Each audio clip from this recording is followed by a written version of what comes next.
The Mafia boss said, "Everyone has a price." I handed him $1. "Here's yours, now leave my sister alone."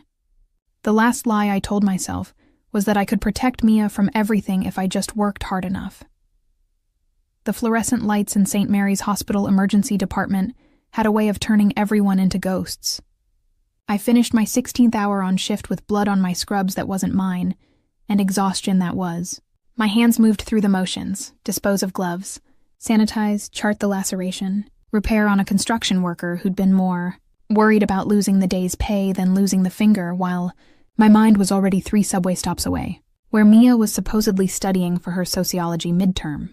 Supposedly, because my 18-year-old sister had developed a talent for being exactly where she said she'd be on paper, while her body learned to lie in 3 dimensions. Our parents had been dead 3 years. A car accident on the interstate that turned 2 people into a statistic and 2 daughters into a mathematics problem. How do you divide love by loss and still come out with something that looks like a future? I became the answer by default. At 25, I traded my nursing school loans for double shifts. Our childhood home for a 2-bedroom walk-up in a neighborhood where the rent was cheap because hope was cheaper. And any dream of my own life for the singular mission of making sure Mia got hers.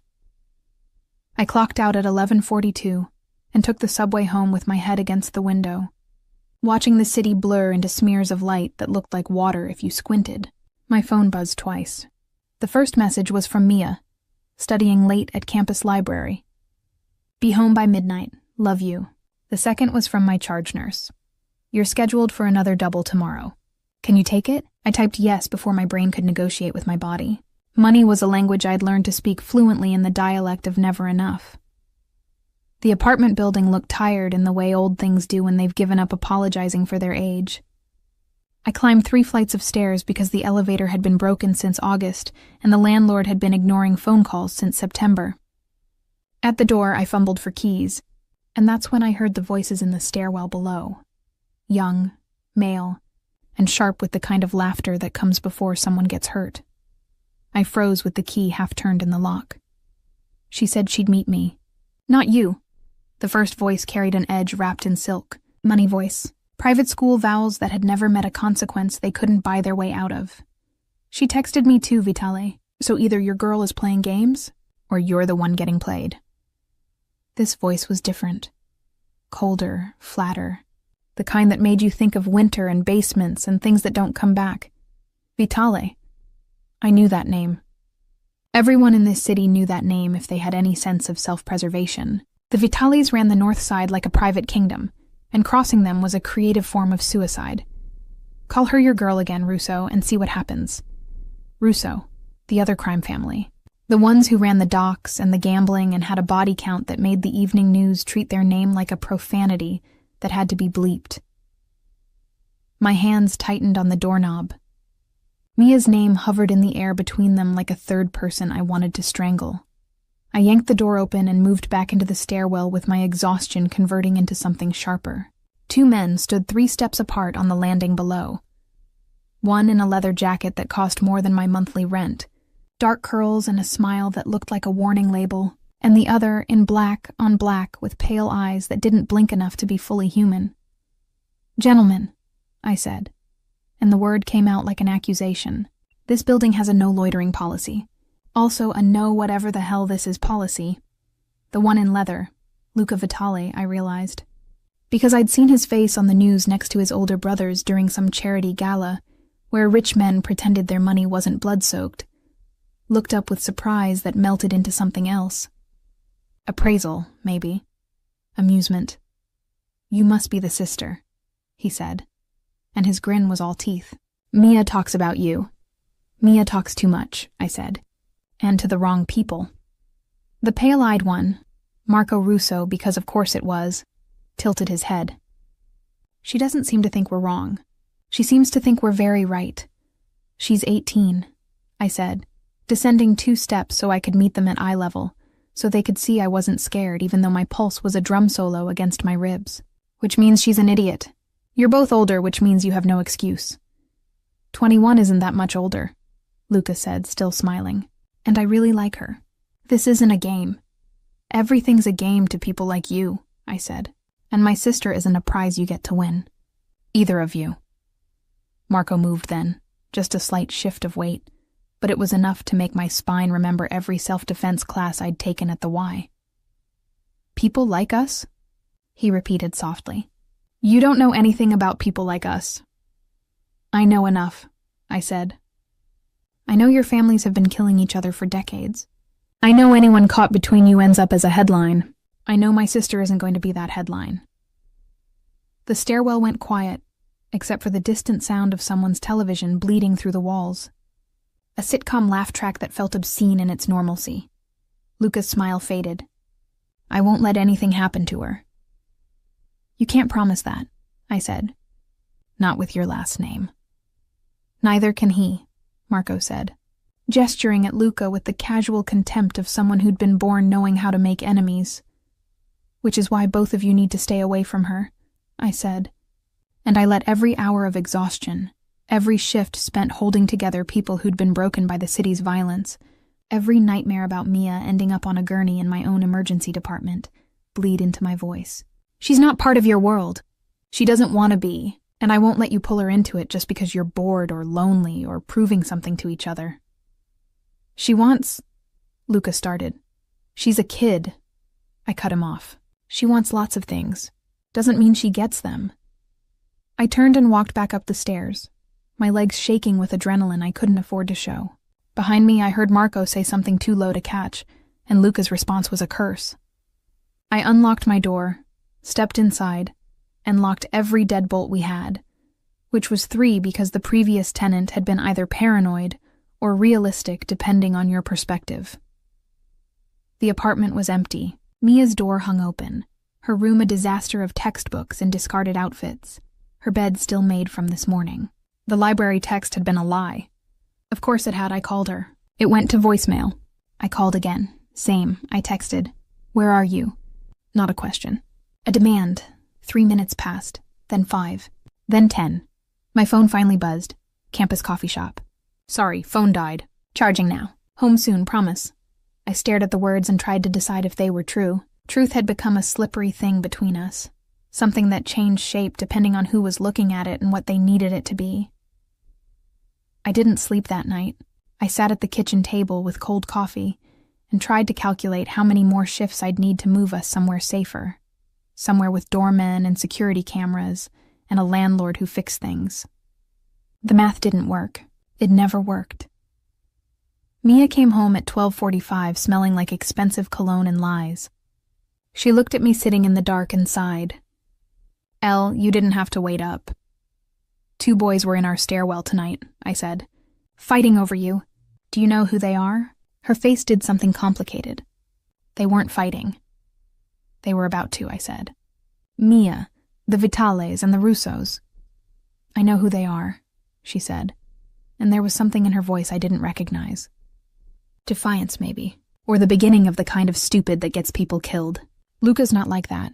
He's sweet. He wants to go to law school. He wants out of the family business. And Marco? I asked. She looked away. Marco's persistent. That's not an answer, I said. He wants to take me to dinner. To meet his father. He says I could... She stopped. Could what? I asked, my blood turning to ice water. Be his trophy? His way of sticking it to the Vitales? Do you understand what you've gotten yourself into? I haven't gotten into anything, she snapped. They like me. Is that so hard to believe? That someone might actually want me? The words landed between us like something dropped from a height. I stood slowly. This isn't about whether you're worth wanting, I said, and my voice cracked on the edges. This is about you being safe. These men, their families, Mia, people die. People disappear. I can't lose you. Her eyes filled, but she blinked it back. You won't, she said. I'm not stupid, Elle. I can handle myself. You're 18, I said again, because it was the only argument I had left. Mom was 19 when she had you, Mia said quietly. You don't get to treat me like a child when I'm older than she was.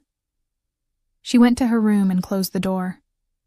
I stood in the kitchen and felt the apartment walls press in around me like a fist. The next day passed in a blur of IV insertions and medication, reconciliations and a pediatric code that ended well but left me shaking in the supply closet for 5 minutes afterward. I came home to find Mia already in her room, door closed, music playing too loud. I knocked. She didn't answer. I tried to sleep and couldn't. Every sound in the building became a threat. Footsteps in the hall, voices in the stairwell, the building's ancient pipes groaning like something dying slowly. Around 2 a.m, my phone lit the dark. Unknown number. I answered because nurses learn not to ignore unknown numbers. Hello? Miss Elena Santos. The voice was male, older than the boys from the stairwell, and carried the kind of authority that made you sit up straighter even when you were alone. I apologize for the late hour. My name is Dante Vitale. My mouth went dry. Dante Vitale wasn't just a name. He was the name. The head of the Vitale family. The man the newspapers called the most dangerous person in the city when they were being polite and other things when they weren't. I'm calling about your sister and my brother, he continued when I didn't speak. I think we should meet. No, I said. I'm sorry? No, I repeated. We have nothing to discuss. Your brother needs to leave Mia alone. That's not a conversation. That's a fact. There was a pause. Then something that might have been a laugh. I like you already, he said. But this isn't a request, Miss Santos. Tomorrow, 6 p.m. I'll send a car. I have a shift until 7, I said. I'll send a car at 7:15, he said, unbothered. Don't make me come to you. It attracts attention neither of us want. The line went dead. I sat in the dark and felt the world rearrange itself into something that had teeth. The next evening, I stood outside the hospital at 7:16 and watched a black town car pull up with the kind of inevitability usually reserved for natural disasters. The driver got out, opened the rear door, and said nothing, because men who work for people like Dante Vitale learn that silence is a survival skill. I got in because refusing would have only delayed the inevitable, and made me look like I thought I had a choice.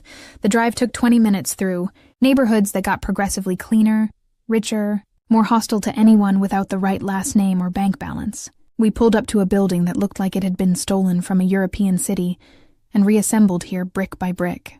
The doorman didn't ask questions. The penthouse elevator required a key. The driver used it and retreated. I rode up 40 floors alone, watching my reflection in the polished brass doors. Wrinkled scrubs, hair in a bun that had given up structural integrity around hour 12, dark circles under my eyes that makeup couldn't fix anymore. The elevator opened directly into an apartment that looked like an architectural magazine had a baby with a crime film. Floor-to-ceiling windows showed the city spread out like scattered jewels. The furniture was all clean lines and dark leather, and the kind of money that didn't bother showing off because it didn't have to. 3 men stood in the living room. I recognized Luca immediately. Next to him stood Marco Russo, which made my spine lock, because crime families didn't share space unless they were negotiating or about to start shooting. The third man stood apart, and I understood immediately why people followed him into hell and called it leadership. Dante Vitale looked like he'd been designed by someone who wanted to test the limits of what a human face could do to a nervous system. Tall, dark suit that fit like it had been born on him. Hair swept back with the kind of careless precision that takes effort to achieve, and eyes that looked black in the low light. But it was the way he held himself that made my breath catch. Absolute stillness. Absolute control, like a blade at rest. Miss Santos, he said, and his voice matched the rest of him. Dark, smooth, expensive. Thank you for coming. I didn't have a choice, I said, because if we were doing this, we were going to be honest about what it was. His mouth moved. Not quite a smile. No, he agreed. You didn't. Please sit. I'll stand, I said. Suit yourself. He moved to the bar, poured something amber into a glass, and turned back. I'll be direct. Your sister has become a problem. The room went sharp around the edges. Excuse me? Not her, he clarified. The situation she's created. My brother has developed feelings for her. Marco Russo has developed an obsession with her. The 2 boys nearly came to violence in your stairwell, which means this situation will escalate. People will die. I'd prefer they not be family. Tell your brother to back off, I said, looking at Luca. Both of you. Leave her alone. Luca's jaw tightened. I love her. You're 21, I said. You don't know what love is. I know what I feel, he said, with the conviction of someone whose feelings had never been tested by reality. Marco spoke for the first time, his voice flat. She's coming to dinner with my family this weekend. She's already agreed. No, she hasn't, I said, even though I didn't know. Even though Mia might have agreed to anything in the past. 48 hours, because my sister was brilliant and naive and equal. Measure and didn't understand that some agreements are signed in blood. She has, Marco said. She's special. My father agrees. The way he said special made my skin crawl. Dante set his glass down with a soft click that somehow carried more weight than a shout. This ends badly for everyone, he said, looking at me. Unless we're smart about it. I'm prepared to offer you a solution. I don't want your solution, I said.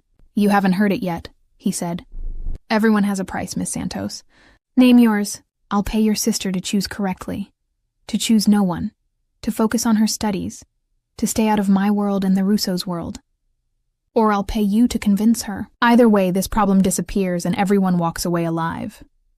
The words landed like stones. I stared at him, this man who thought money was the answer to everything. Who thought people were just transactions waiting to happen, who probably hadn't heard the word no since he'd learned to talk. My hand went to my pocket. By some miracle, there was a crumpled dollar bill in there from the vending machine at work, the change I'd been too tired to collect properly. I pulled it out, crossed the space between us in 3 steps, and slapped it into his palm. Here's yours, I said, my voice shaking with fury and exhaustion and 3 years of holding everything together with spite and stubbornness. Now leave my sister alone. She's not for sale, and neither am I. We're not your problem to solve. She's not a transaction. And I don't care how dangerous you are, or how much money you have, or how many people you've killed. Get out of our lives. The room went silent. Even the city outside seemed to hold its breath. Dante looked down at the dollar in his hand. Then he looked at me. Something moved through his eyes that I couldn't name. Surprise, maybe, or the beginning of something that didn't have a word yet. Interesting, he said softly. Very interesting. We're done here, I said, and turned toward the elevator. Miss Santos, he called, and I stopped because my body betrayed me by listening. You should know that Marco's family doesn't accept rejection well. If your sister refuses him, there will be consequences. For her. For you. I can protect you from that, but only if you're reasonable. I looked back over my shoulder. I'd rather face consequences than live in your pocket, I said. And if any of you come near my sister again, I'll make you regret it. With what? Marco asked, almost amused. You're a nurse. I know exactly how to hurt people, I said quietly. And exactly how to make sure they don't get better. The elevator arrived. I stepped inside. And the last thing I saw before the doors closed was Dante Vitale staring at the dollar in his hand, like it was the first thing in years that had surprised him. I made it home, locked the door, and stood in the shower until the water ran cold. When I finally emerged, Mia was asleep in her room, safe for now, and I sat at the kitchen table with my phone and tried to figure out how to protect someone who didn't want to be protected.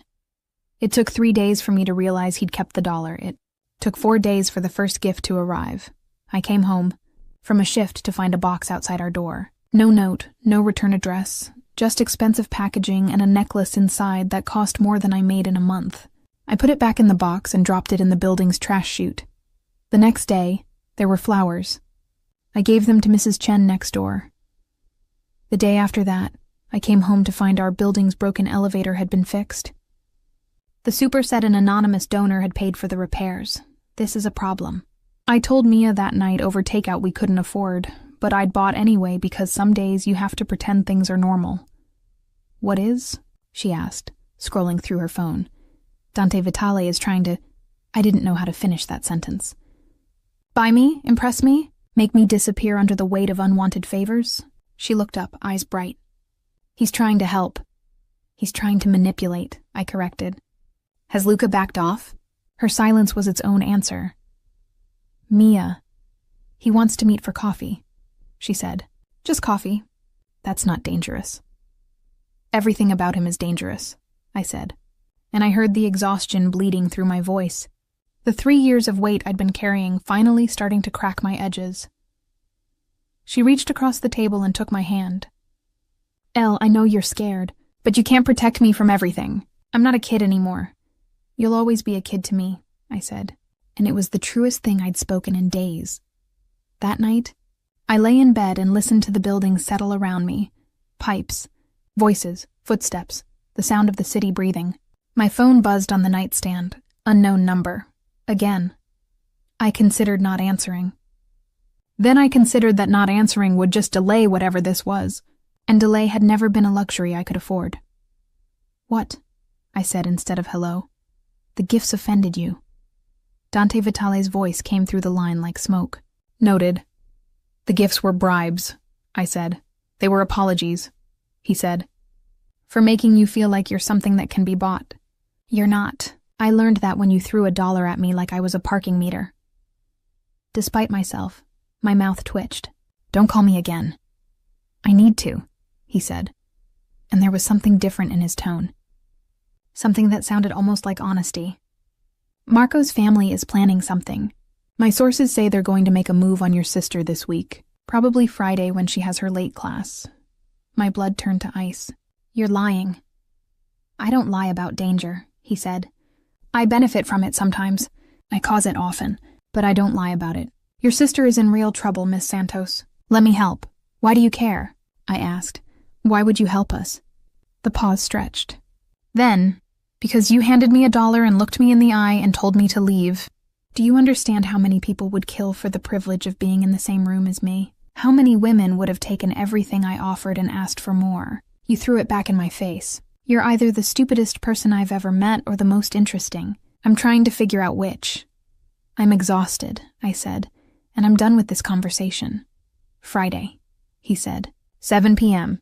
If she's not home by 7:30, call me. I don't have your number, I said. Yes, you do, he said. You've had it since the moment I called. Check your contacts. I pulled the phone away from my ear and checked. There it was, Dante Vitale, with a number I hadn't entered. How did you... I'm very good at what I do, he said. And what I do is make sure the people I value stay alive. You're valuable, Miss Santos, whether you want to be or not. He hung up before I could tell him where to put his value assessment. Friday came with the weight of prophecy. I tried to get Mia to skip her late class. She refused. I tried to follow her to campus. She caught me at the subway and told me I needed therapy, not a surveillance hobby. By 7:15, she wasn't answering texts. By 7:25, her phone was going straight to voicemail.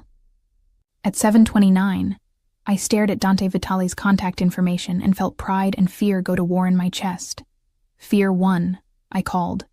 He answered on the first ring. Where is she? No hello, no preamble, just tactical immediacy that made me understand how he ran an empire. Columbia campus, Professor Hart's building, sociology seminar, room 404. My voice shook.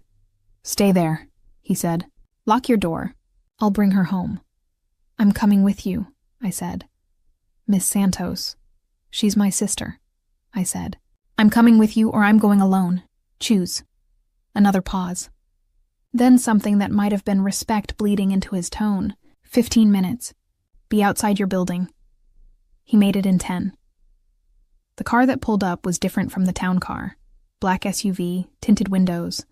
And when the door opened, Dante Vitale was inside looking like violence in a 3-piece suit. Get in, he said. I got in. Because my sister was somewhere in the dark and I'd walk into hell barefoot if it meant bringing her back. SUV moved through the city like a bullet with purpose.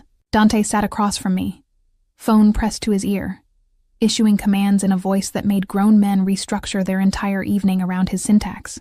2 other men occupied the front seats, one driving with the kind of precision that suggested military training, the other watching mirrors and side streets with eyes that cataloged threats the way some people catalog birds.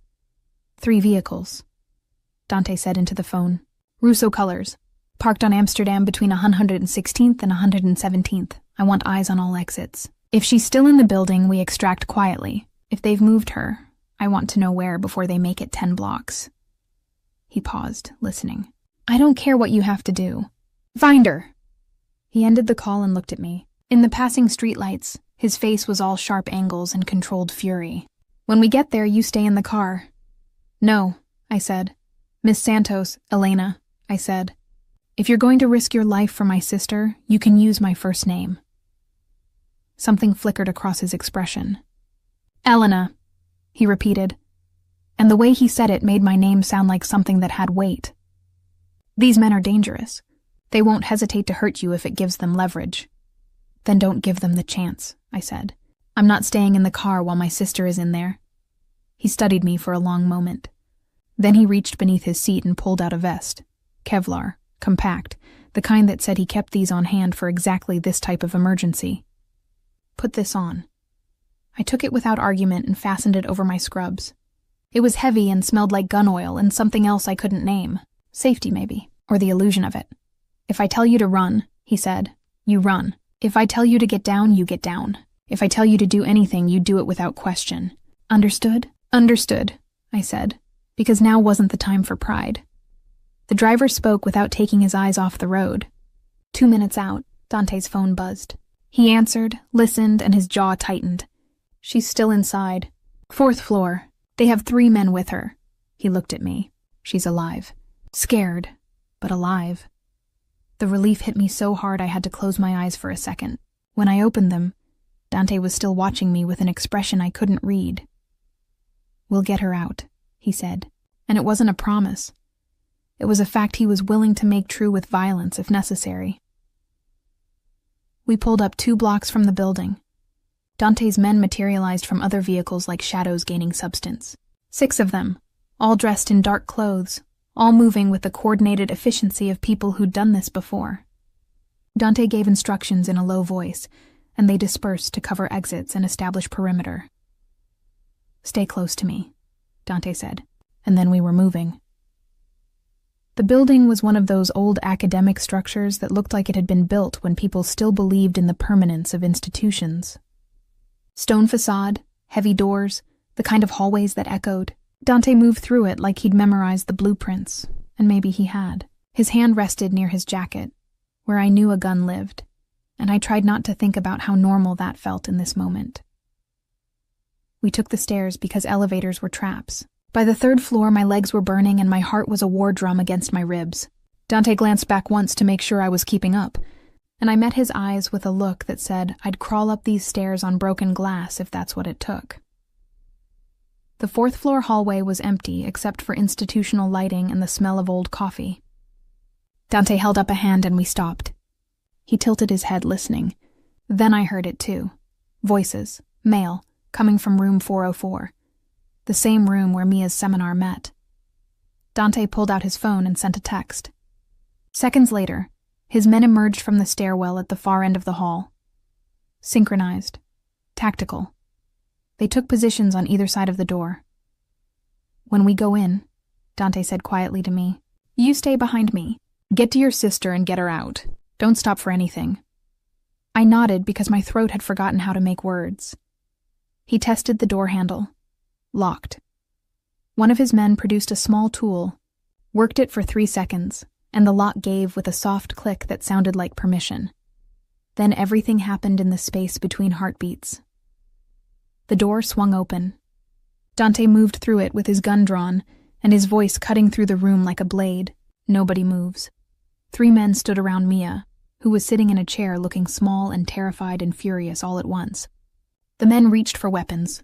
Dante's people were faster. The sound of safeties clicking off filled the room like a language everyone understood.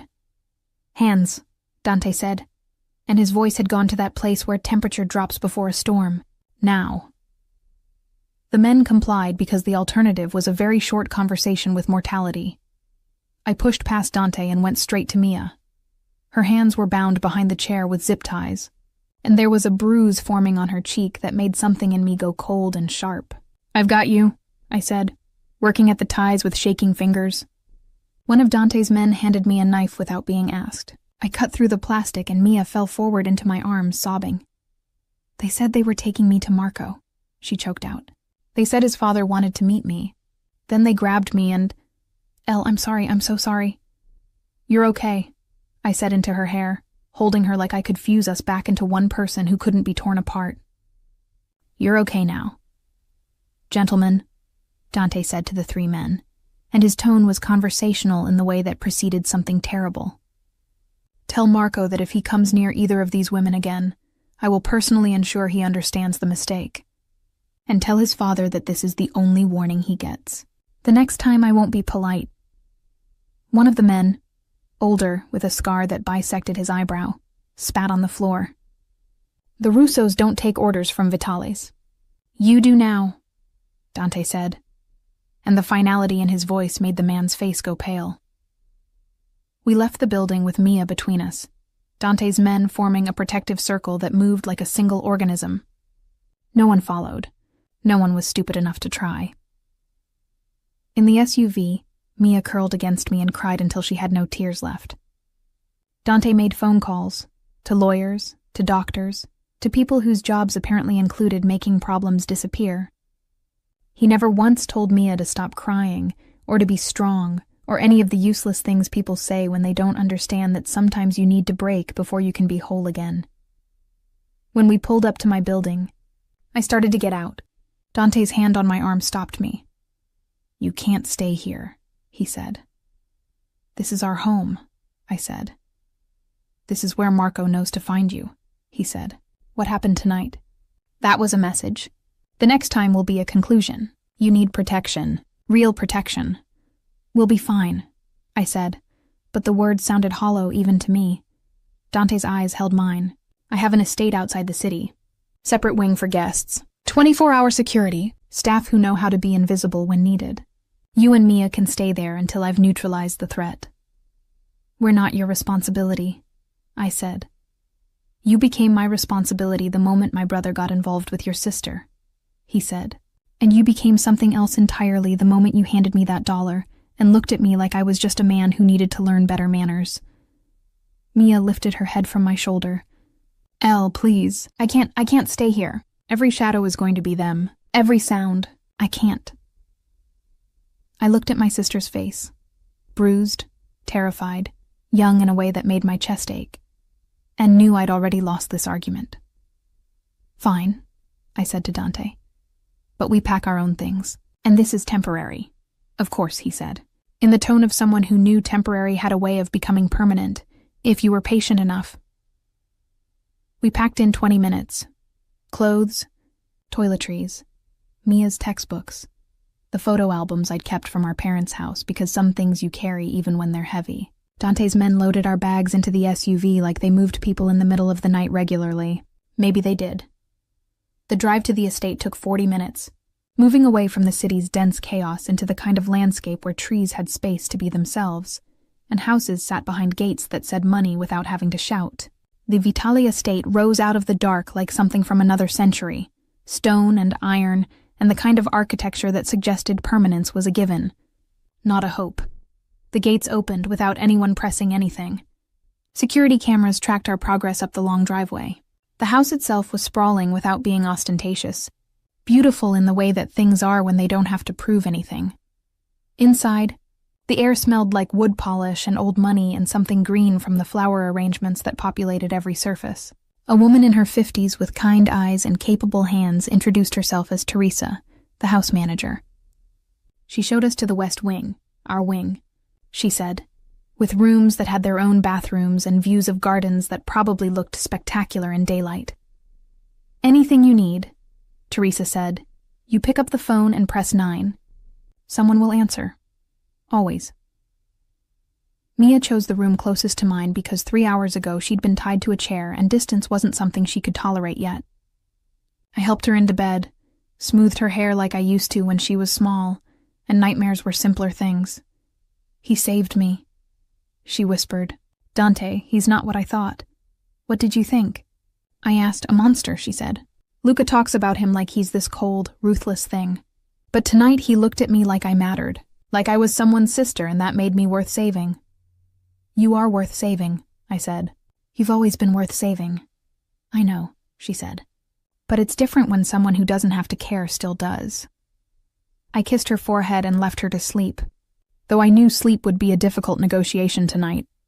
In my own room, I stood at the window and looked out at the dark shapes of gardens and the distant glow of the city on the horizon. My phone buzzed with messages from the hospital.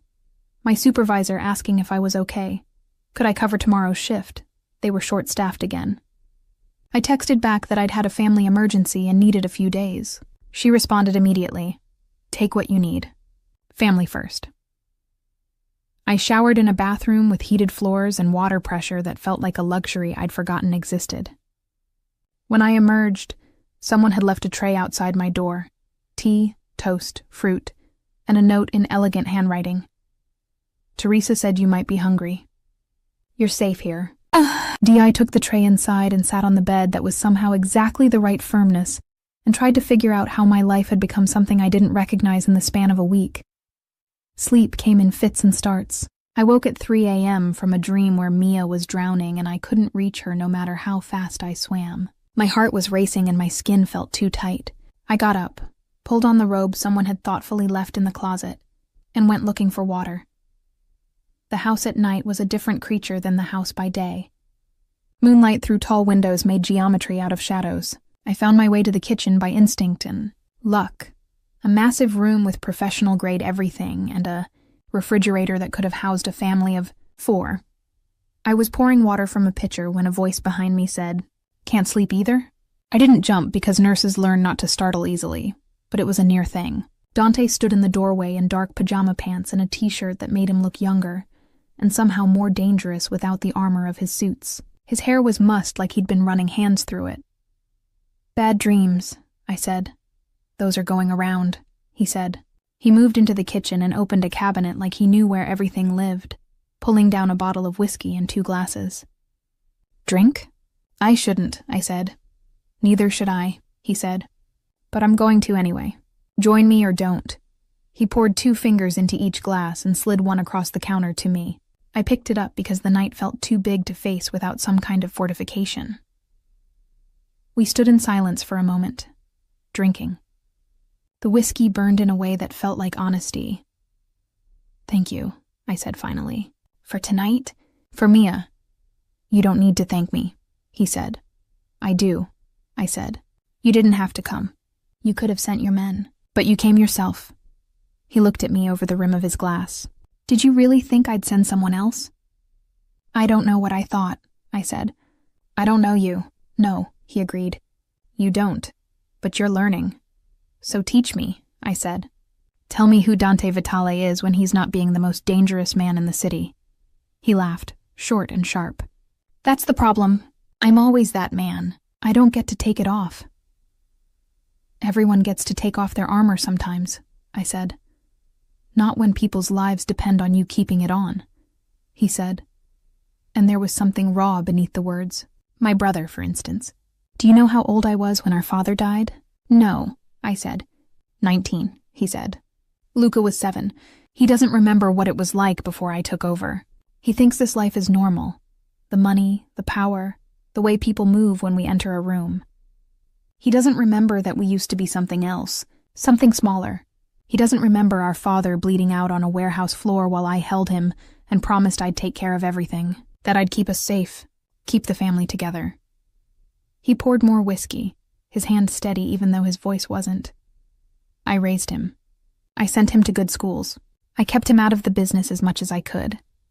And then he meets your sister and falls in love like it's that simple. Like love doesn't get people killed in my world. Like I can just let him have this one normal thing without it becoming a weapon someone uses to destroy us. Love isn't a weakness," I said quietly. "It is when it gives your enemies leverage," he said. "Marco's family saw Luca's interest in Mia and decided she was valuable.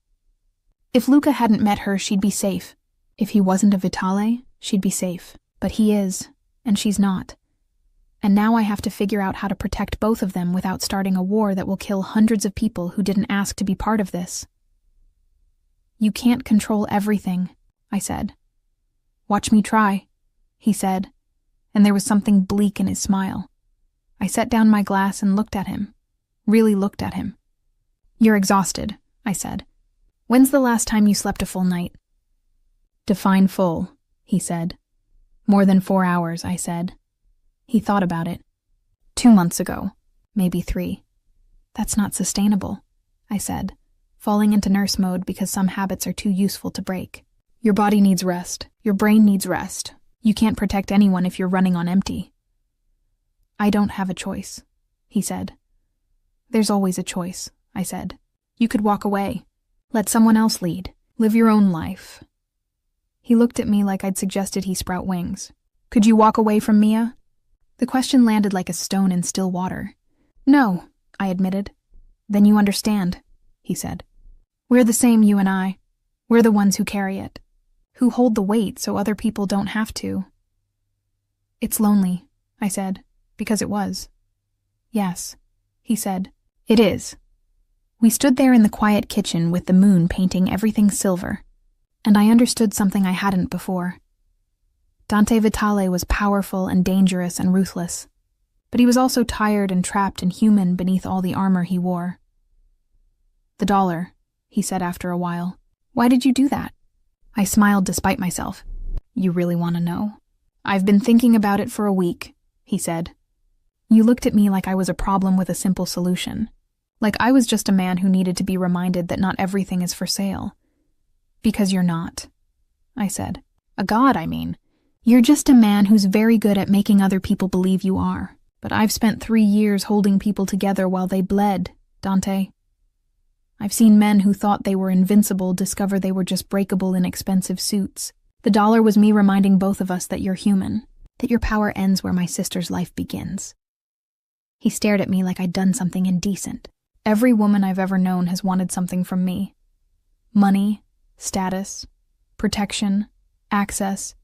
You threw a dollar at me like I was worth exactly that and nothing more.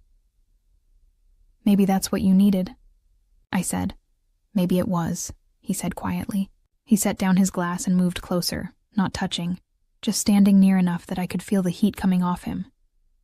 You're the first real thing I've encountered in years. Do you know that? The first person who looked at me and saw a man instead of an empire. Don't romanticize me, I said, even though my heart was doing complicated things in my chest. I'm not some pure innocent thing. I'm just tired and stubborn and trying to keep my family safe. I know, he said. That's what makes you real. The air between us changed into something that had texture. I should have stepped back. Instead, I stayed exactly where I was, looking up at him and wondering what it would be like to touch someone who carried the same weight I did. I should go to bed, I said. You should, he agreed. Neither of us moved. Then footsteps on the stairs made us both turn. Luca appeared in the doorway, stopped short when he saw us. Oh, sorry. I didn't know anyone else was up. We were just talking, I said. And it was true, even if it felt like a lie by omission. Luca looked between us with eyes that were too knowing for 21. Right, talking. He grabbed a water bottle from the fridge. Mia, okay? Sleeping, I said. Or trying to. I should talk to her, he said. Tomorrow, apologize, this is my fault. It's Marco's fault, Dante said, his voice hard. Don't take responsibility for someone else's violence. But if I hadn't, Luca started. If you hadn't what? Dante cut him off. Felt something for someone? That's not a crime, Luca. It's not even a mistake. Marco's obsession is his own problem. You didn't create it. Luca looked at his brother with something complicated in his expression. Gratitude and resentment and love all tangled together. You'd understand if you'd ever let yourself feel anything for anyone. I feel plenty, Dante said quietly. I just don't act on it because people die when I do. Luca left with his water bottle, and the silence he left behind was louder than his presence had been. He doesn't understand, Dante said finally. He thinks I'm cold, unfeeling. He doesn't understand that feeling. Everything is exactly why I can't afford to show it. Maybe you should tell him, I said. Maybe, he said. Or maybe it's safer if he keeps thinking I'm the monster. Monsters don't have weaknesses people can exploit. Everyone has weaknesses, I said. The question is whether you trust anyone with them. His eyes found mine. I'm beginning to think I might. I left him there in the kitchen with his whiskey and his insomnia and went back to my room. I didn't sleep well, but I did sleep, and that felt like victory. The days fell into a rhythm that surprised me with its normalcy. Mia slept late and stayed close to the house. Luca came by every afternoon, and they sat in the garden where Dante's security could watch them without being intrusive. Teresa made sure we ate meals that didn't come from vending machines. I called the hospital and took a leave of absence that my supervisor granted without question because apparently my work record had earned me grace I didn't know I'd accumulated. And Dante was everywhere and nowhere, appearing at dinner, disappearing into his study for hours, taking calls on the terrace at midnight while I watched from my window and tried not to think about how good he looked in moonlight. The 5th night I was there, I couldn't sleep again. The house had that particular silence that comes at 3 a.m., when the world is holding its breath between darkness and dawn. I went looking for tea and found Dante in his study, door open, the light from inside spilling into the dark hallway like an invitation. He was at his desk, glasses on. I hadn't known he wore glasses, with papers spread out around him like casualties. Security footage played on one monitor, spreadsheets on another. He looked up when I appeared in the doorway. "You're up late," he said. "So are you," I said. "Do you ever sleep?" "When I'm dead," he said. "Come in. I could use the distraction." I came in because my feet made the decision before my brain could negotiate. The study was all dark wood and leather, shelves of books that looked red rather than decorative, a globe in the corner that was probably older than I was. "What are you working on?" I asked. "Legitimate business," he said, leaning back in his chair, "trying to figure out how to move more of the family assets into legal enterprises. It's tedious work, lawyers and accountants and paperwork, that makes me want to set things on fire." "Why bother?" I asked. "If you're already—" I gestured vaguely at him, meaning powerful, meaning established, meaning untouchable. "Because I want to leave Luca something that won't kill him," he said simply. "I want him to have a choice. The business as it is now, there's no walking away from it. But if I can legitimize enough of it, build something clean, maybe he can have a life that doesn't end with a funeral before he's 40. "That's a long game," I said. "I'm a patient man," he said. "When it matters," I sat in the chair across from his desk. "Tell me something," I said. "Why did you really help us? Don't say it's because of Luca. You could have paid us off, made us disappear, done 100 things that didn't require you personally showing up to rescue my sister." He took off his glasses and rubbed his eyes. Without them, he looked younger, tired. "You really want to know?" "I wouldn't ask if I didn't," I said. He was quiet for a long moment, choosing his words carefully. "When you threw that dollar at me, I saw something in your eyes. Fury, yes. Exhaustion, yes. But also this absolute unwillingness to break. You were terrified and overwhelmed and facing down the most dangerous man you'd ever met. And you still looked at me like I was just an obstacle between you and your sister's safety, like nothing I could do would make you stop fighting." He paused. "I haven't met anyone like that in my entire life.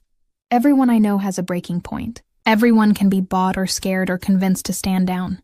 But you, I knew then that you'd walk through fire barefoot if it meant keeping Mia safe. And I thought—" He stopped. "Thought what?" I prompted. "That maybe someone like that was worth knowing," he finished quietly. "That maybe someone who couldn't be bought or broken was exactly the kind of person I'd been looking for without knowing I was looking." The words sat between us like something fragile. I didn't know what to do with them, so I said the truth. I fell a little bit too. That night. Not when you arrived, you were terrifying, but later, when you brought Mia home and you didn't tell her to stop crying. When you looked at her like she mattered even though you'd never met her before. That's when I saw it. "Saw what?" he asked. "That you're not the monster you pretend to be," I said. "That you care so much it's killing you, and you can't let anyone see it because caring is dangerous in your world." His throat worked. "Elena," the sound of glass shattering made us both freeze. Then an alarm started screaming through the house like the end of the world. Dante was on his feet instantly, gun in hand, moving toward the door. "Stay here," he commanded. "Like hell," I said, and followed him because my sister was in this house, and nothing would keep me from getting to her. We ran through hallways that had become battlegrounds, security rushing past us. Shouts in Italian, the sound of more breaking glass. Dante's phone was at his ear issuing orders while he moved with the kind of lethal grace that made you understand why people feared him. We reached the west wing. Mia's door was open. My heart stopped, but she was there, standing in her doorway with Luca's arms around her, and they were both fine. Scared, but fine. What happened? I demanded. Someone tried to breach the perimeter, one of Dante's security team said, appearing behind us. Eastgate, 2 vehicles. They got as far as the garden before we stopped them. Russo? Dante asked, his voice like ice. Yes, sir. Marco was in one of the vehicles. He's demanding to speak with you. Something moved through Dante's face that made me take a step back. Where is he now? Garden, contained, waiting? Dante turned to me. Get your sister somewhere safe. The panic room, 3rd floor. Teresa will show you. I'm coming with you, I said. Elena, this is my life. I cut him off. My sister they tried to take. I'm coming with you. He looked at me, and I saw the calculation in his eyes, the weighing of risks and assets and what it would cost to argue. Fine, he said, but you stay behind me, and if this goes wrong, you run. Promise me. I promise. I lied. We went to the garden together. Marco Russo stood surrounded by 6 armed men who all had guns pointed at him. He looked disheveled and furious and slightly unhinged. His suit rumpled, his hair wild, blood on his collar from what looked like a split lip. Dante, he said when we appeared, we need to talk. You tried to breach my home, Dante said, conversational. That's not talking. That's an act of war. I want Mia, Marco said. My father wants her. We're willing to pay. Name your price. She's not for sale, Dante said. Everything's for sale, Marco said. You taught me that. I was wrong, Dante said, and I felt the words like a physical thing. Some things are priceless. Your father should have taught you that. Marco's eyes found me, and what I saw there made my skin crawl. The sister. The nurse. I can see why Luca's girl has a protector. But you're protecting the wrong one, Dante. I'm the one with the power here. I'm the one whose family can make this easy or very, very hard. Leave, Dante said. Now. Before I forget that killing you would start a war I'm trying to avoid. I'll leave, Marco said. But I'm taking her with me. He moved fast. Faster than anyone expected. His hand went inside his jacket and I saw the gun. And time went strange the way it does when your brain understands death is very close. Dante moved between us without thinking, his body a shield, and the sound of the gunshot was the loudest thing I'd ever heard. But Dante didn't fall. One of his men had been faster. The bullet went wide into the garden's stone wall, and then Marco was on the ground with 3 guns pointed at his head. I should kill you for that, Dante said, and his voice was something I'd never heard before.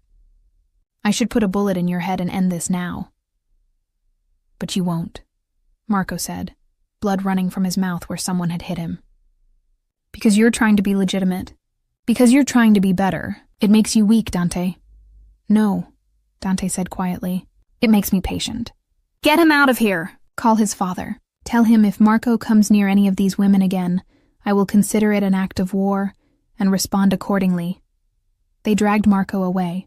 The security team dispersed to patrol and repair, and Dante turned to me with eyes that were too bright. Are you hurt? He asked. No, I said.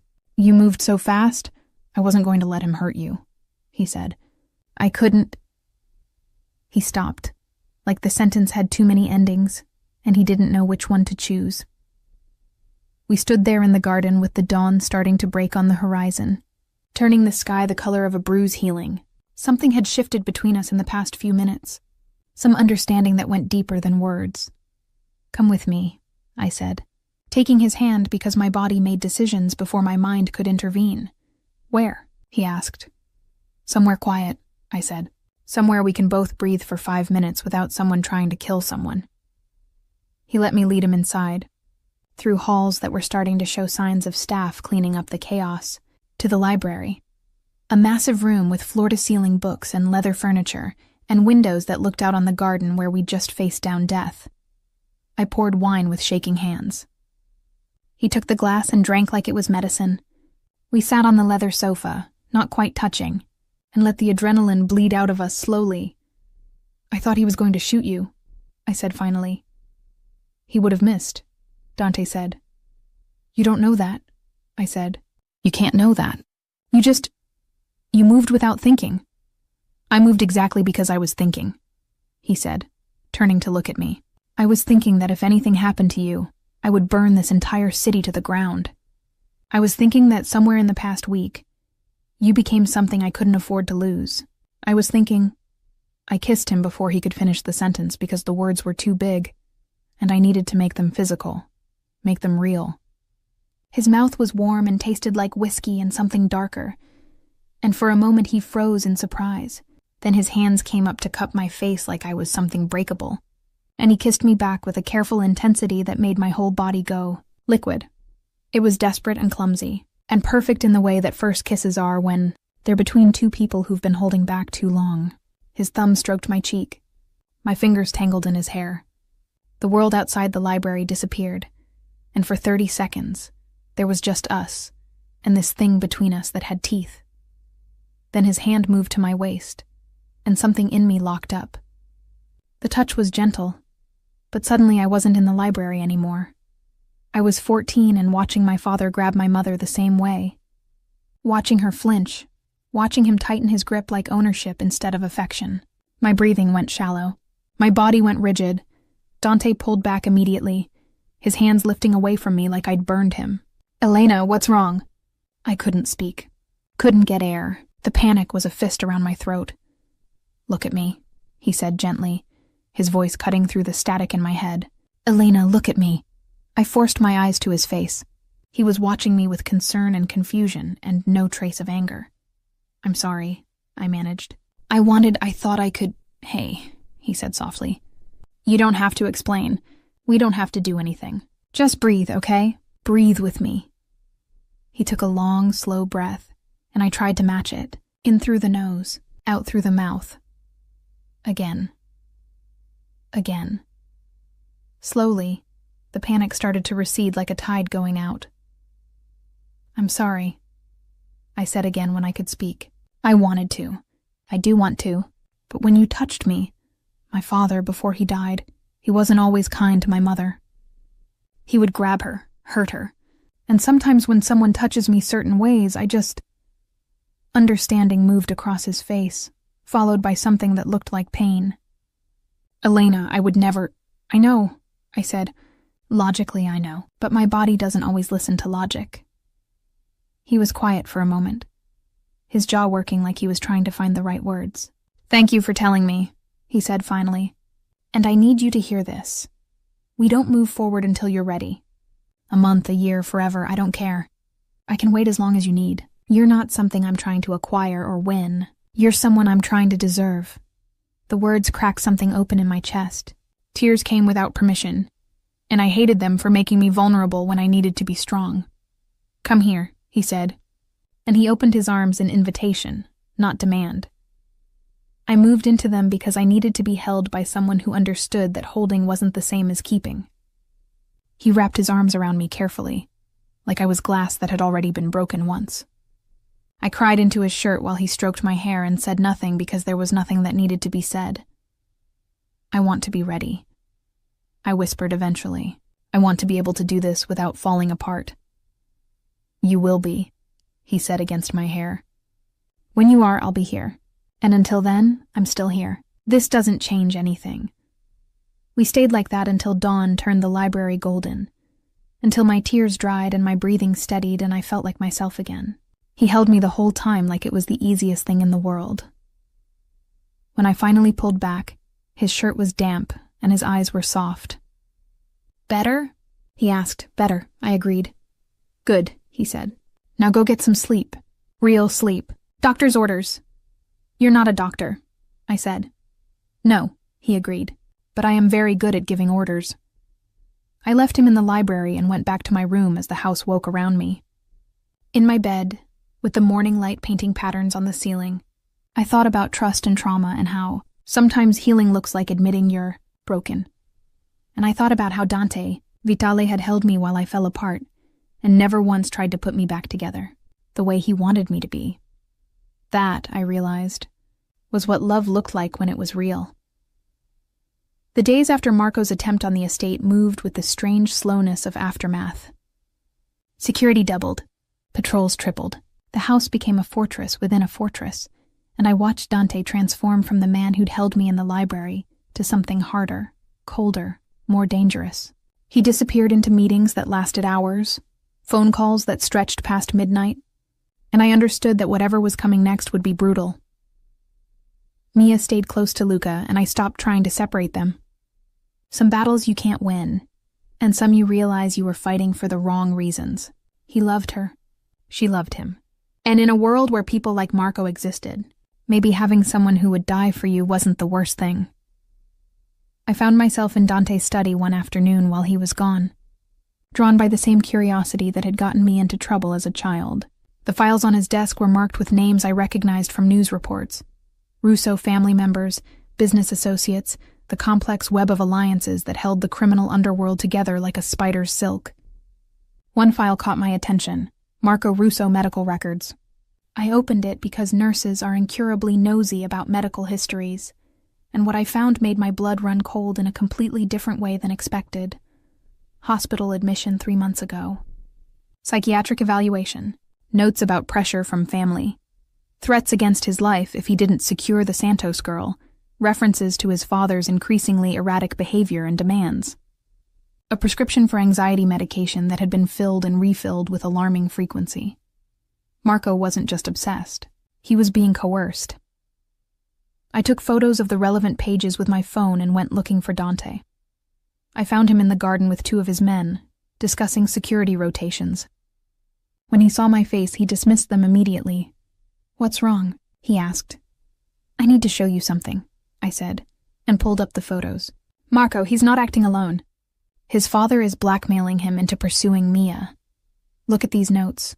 Threats, psychiatric evaluation. The timeline matches exactly when he first approached her."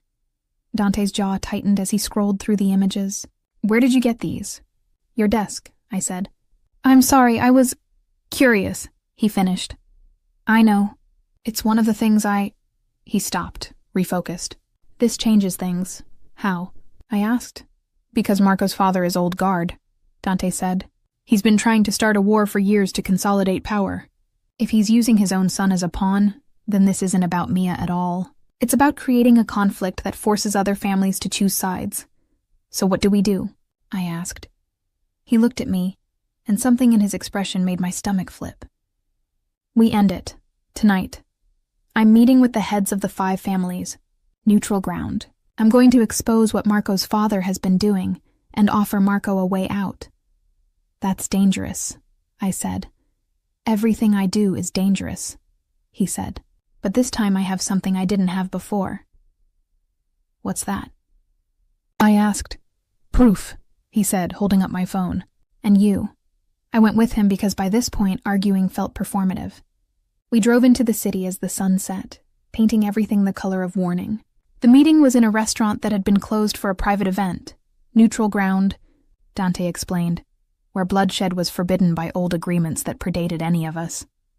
Inside, 5 men sat around a table that could have hosted a small army. I recognized Marco's father immediately. Older, cruel-faced, with eyes that looked at people like they were objects he was considering breaking. Marco sat beside him, looking haunted. Dante presented the evidence with the clinical precision of a prosecutor. Medical records, psychiatric evaluations, phone transcripts his people had obtained through means I probably didn't want to know about. The blackmail, the coercion, the way Marco's father had used his own son to try to engineer a war. "This isn't about territory or business," Dante said, his voice carrying through the room. "This is about one man's ambition destroying all our families. Marco isn't the problem. His father is." Marco's father stood, rage turning his face purple. "You dare—" "I dare," Dante said quietly. "Because I have every family in this room on recorded lines agreeing that if you're the one pushing for war, you're the one who loses everything. Look around. Count the allies you have left." The silence was deafening. Marco's father looked at the other men, and I watched the understanding dawn that he'd been outmaneuvered. "Marco," Dante said, turning to the younger man, "I'm offering you a choice. Witness protection, federal custody, a new life away from all of this. Or you can stay and watch your father burn everything, including you." Marco's hands shook on the table. "You'd really let me walk away?" "You're not my enemy," Dante said. "You're a weapon someone else tried to use. I don't punish weapons. I disarm them." What happened next moved quickly. Federal agents who'd been waiting outside. Marco choosing freedom over loyalty to a father who'd never earned it. The dissolution of power happening in real time, as Marco's father was escorted away in handcuffs on charges that Dante had apparently been building for months. On the drive home, I stared at Dante's profile in the passing streetlights.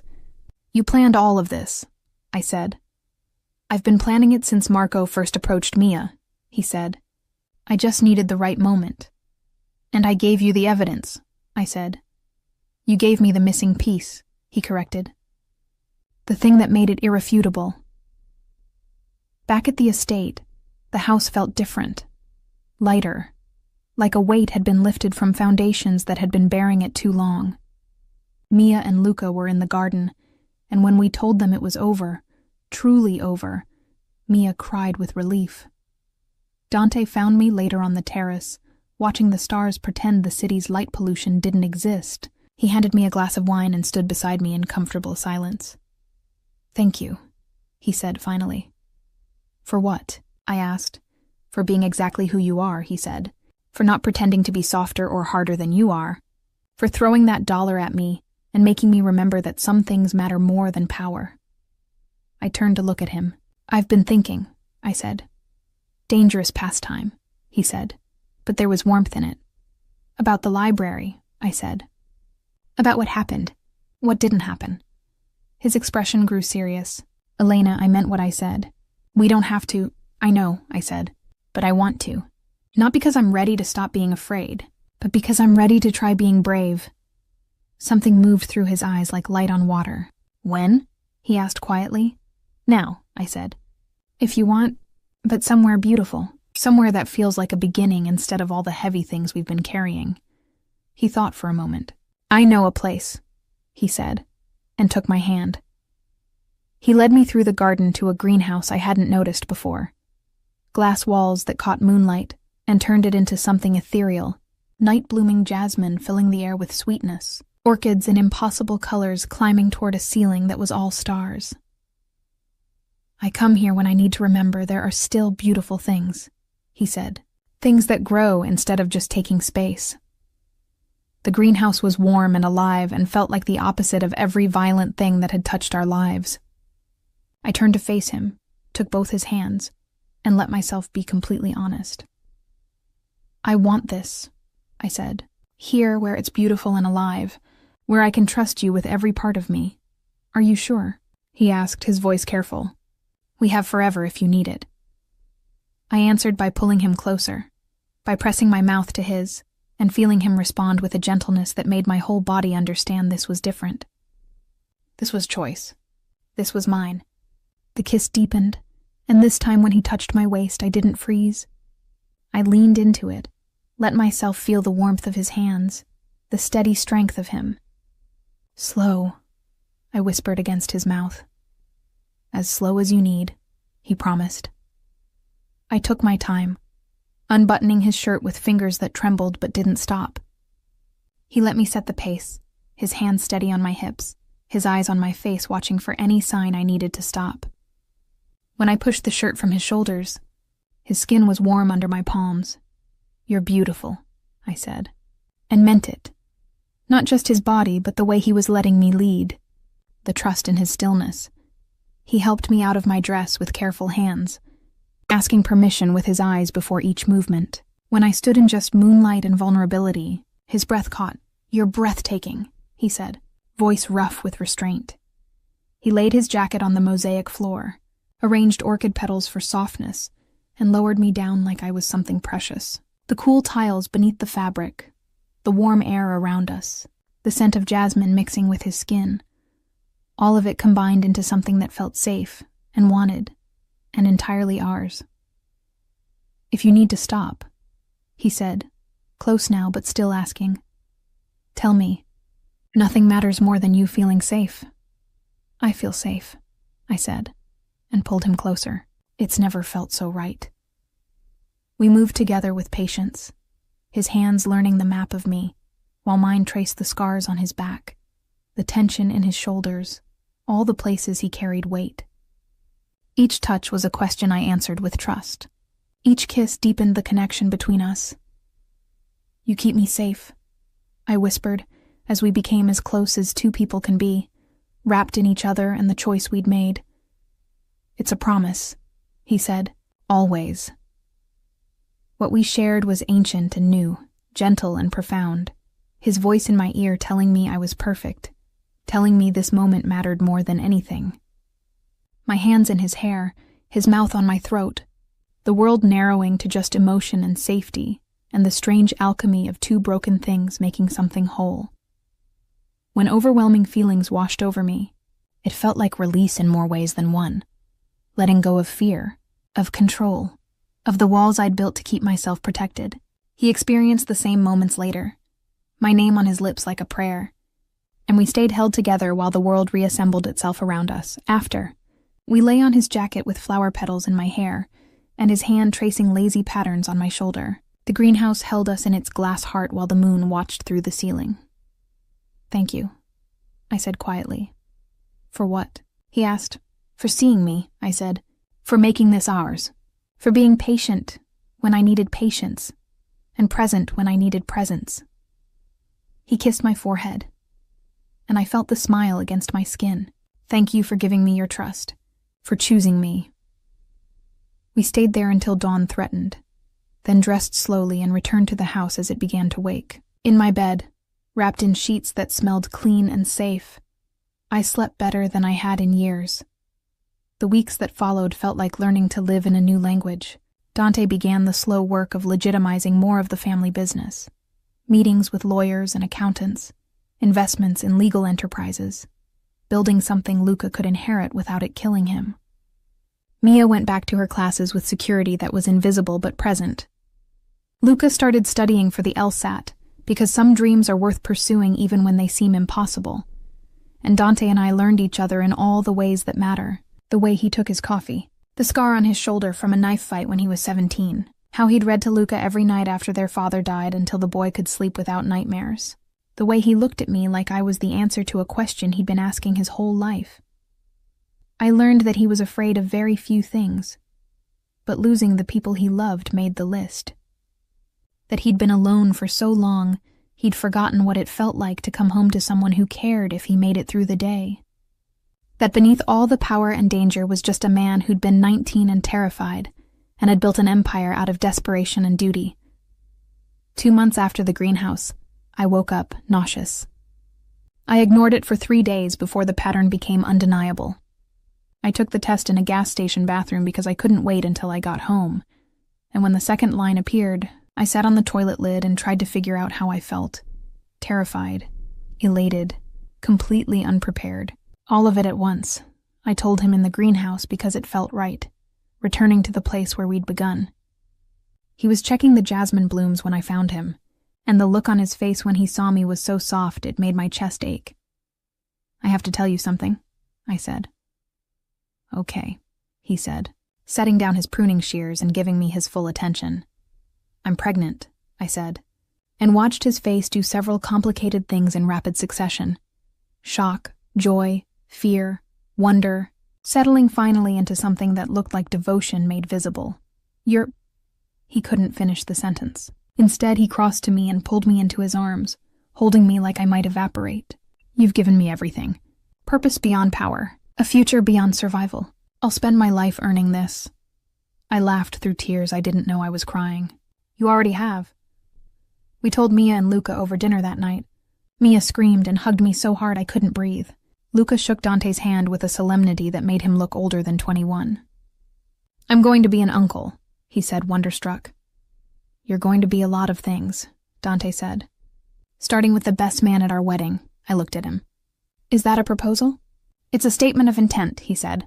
I'll propose properly later, with a ring, and probably terrible nervousness. But yes, Elena Santos, I'm going to marry you if you'll have me. Yes, I said, because what else was there to say? We married quietly 3 weeks later in the garden with just family. Mia and Luca, Teresa and the staff who'd become something like family. A judge who owed Dante a favor and didn't ask questions. I wore white because I could, and Dante wore a suit that made him look like salvation in expensive fabric. And when he said I do, his voice broke on the words. The pregnancy was easier than I'd feared. Dante treated me like I was made of glass until I threatened to throw things at him, then adjusted to treating me like I was capable, but also carrying something precious. Mia moved back into her own apartment when she started her sophomore year, but visited constantly. Luca got into law school, and Dante cried privately where he thought no one could see.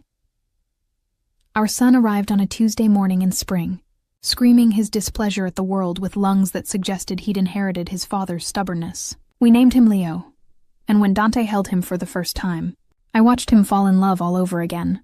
Not with me this time, but with this small thing we'd made that was proof you could build something beautiful out of broken pieces. 18 months later, on a Sunday afternoon, the house was full of the loud chaos that means family. Mia and Luca were engaged now, planning a wedding for next summer. Leo was 8 months old and determined to crawl despite his body's insistence he wasn't quite ready. Dante's attempt at legitimacy had been more successful than anyone predicted. 3 new legal businesses, 2 partnerships with companies who didn't ask about his past, 1 feature in a business magazine about the changing face of old families. In his study, where it all began, a framed dollar bill hung on the wall with a small plaque beneath it. The best investment I never made. I found him there that afternoon, watching security footage more from habit than necessity. Leo was asleep against my shoulder, making small noises like a dreaming bird. "Do you ever regret it?" I asked quietly. "Choosing love over empire?" He turned, looked at me, at us, and smiled. "I chose both. Empire means nothing without love. You taught me that." I crossed to him, let him gather us both in his arms. "Where did we begin?" he asked, which had become our private ritual. "In a stairwell," I said, "with 2 stupid boys fighting over my sister." "Before that," he pushed. "In a park," I tried, "with $1 and an insult." "Before that," he said. "I don't know," I admitted. "Me either," he said. "Maybe we've always been beginning. Maybe that's what love is, choosing to begin again every day." Leo woke then, demanding attention with the imperious attitude of someone who'd inherited his father's inability to be ignored. We took him to the greenhouse where night-blooming jasmine still grew wild, where the glass caught sunset and made everything gold. "This is where your story began," I told our son, even though he was too young to understand, where everything changed. Dante held us both, his arms a circle that felt like safety and home, and all the beginnings we'd keep choosing. The dollar bill in his study, the greenhouse flowering around us, the impossible love we'd built from violence and trust, proof that some prices can't be named, only lived. Some things are priceless, and some loves are worth more than empires. Outside the glass, the garden settled into evening. Inside, we stayed wrapped in our own small eternity, and every breath felt like another beginning.